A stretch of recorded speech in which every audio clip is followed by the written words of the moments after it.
Get ready. 5 seconds. Start.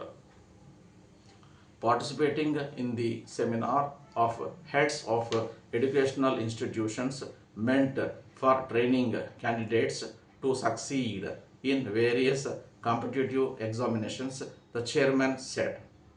My dear friends, I am very happy to be amongst you and would like to tell you how to achieve success in our aim by way of group discussions.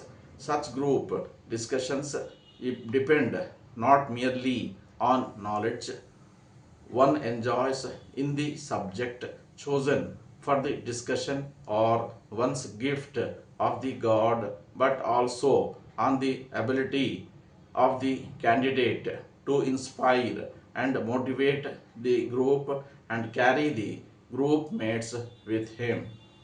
Of course, knowledge of the subject as well as power of expression are indeed very important, but they alone will not serve the purpose. We can say the foundations and starting points to build the edifice on the foundation and to reach the finishing point as definite winner from the beginning. One requires the leadership quality. Para, this is the underlying secret for success in group discussions. You know why? Because that is a personality test as compared to other written or objective tests. To be brief, the candidate must create a strong and favorable impact on the group in which he is a member. This alone will assure success. Please remember that with knowledge and power of expression, or for that matter, even with mere power of expression alone, one might be able to create a strong impression on the group.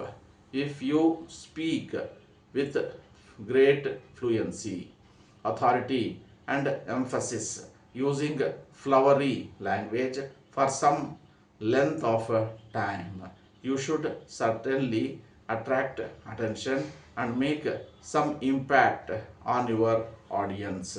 For achieving all these things, you should have good knowledge in English language. The demand for English language is growing day by day. This language is not confined to any individual country. All the countries have recognized the growing importance of English even for the purpose of international economic and commercial transactions. They take a keen interest in promoting the study of English. Para, in earlier months, we did organize similar workshops wherein the emphasis was made on the relationship between the student and teacher, not forgetting the role of the parents. Let me reiterate some of those points. Under ideal conditions, true education could be imparted by parents and there should be minimum outside help. In other words, parents are the first teachers. If character building is the highest destiny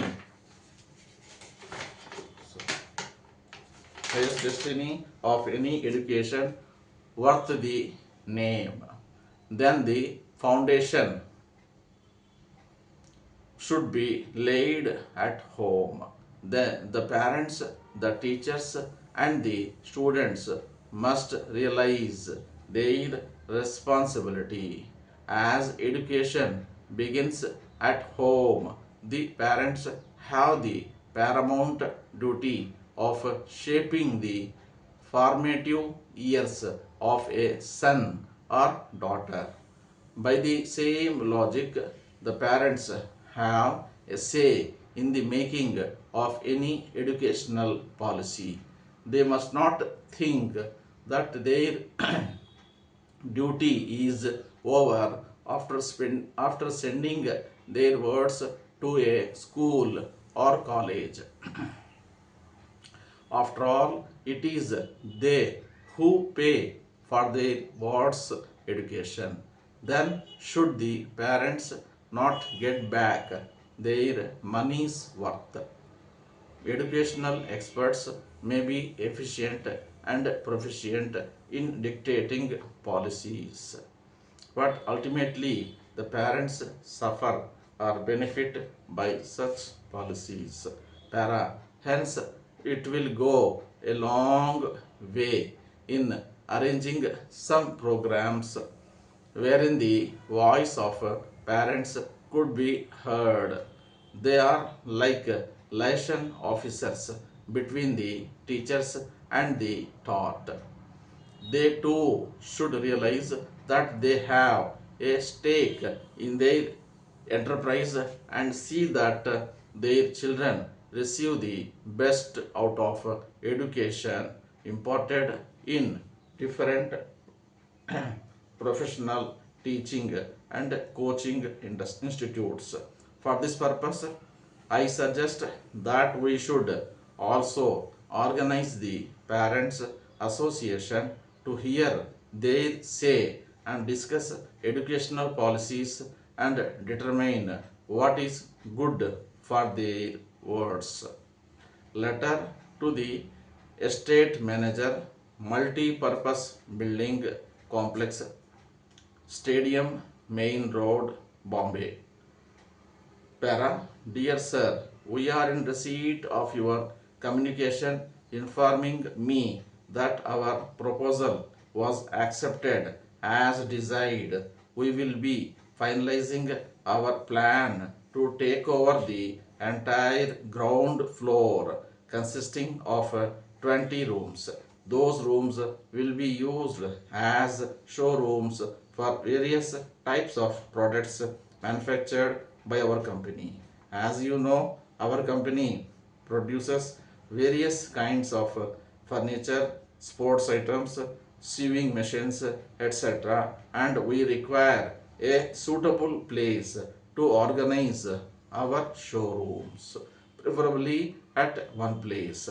That was the main reason for us to approach your management for allotment of a suitable block in your multi-purpose building complex, which is centrally located in the city. We will be sending our assistant marketing executive to you in connection with fixing separate electric meters for having separate accommodation facilities with all amenities for our workers who will be working there from morning till evening, except on Wednesdays. We are also glad to note that you have permitted us to park our vehicles numbering about 4 to 5 within the premises itself. To make lease advance payment, our assistant manager will settle the same with you by depositing the required amount.